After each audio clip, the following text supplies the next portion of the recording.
आषाढी शुद्ध एकादशी ही रविवार दिनांक 6 जुलै 2025 रोजी आहे।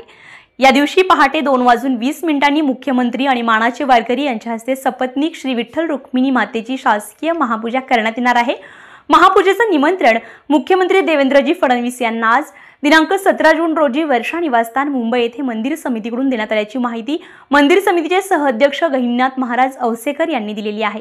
यावेळी मंदिर समितीच्या सदस्या शकुंतला नडगिरे, संभाजी शिंदे, हरिभक्तपरायण ज्ञानेश्वर देशमुख जळगावकर, ॲडव्होकेट माधवी निगडे, अतुल शास्त्री भगरे गुरुजी, हरिभक्तपरायण प्रकाश जवंजाळ, हरिभक्तपरायण शिवाजीराव मोरे आणि कार्यकारी अधिकारी राजेंद्र शेळके उपस्थित होते। यावेळी मुख्यमंत्री देवेंद्रजी फडणवीस यांचा मंदिर समितीच्या वतीने सहअध्यक्ष गहिनीनाथ महाराज औसेकर यांच्या हस्ते विना वारकरी पटका श्रींची मूर्ती उपरणे चिपळ्या देऊन सन्मान करण्यात आलाय।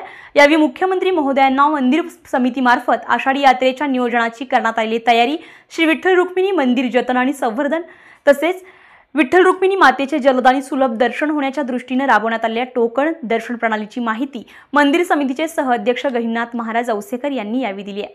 Vitthal Jadhav, star Maharashtra news, Pandharpur.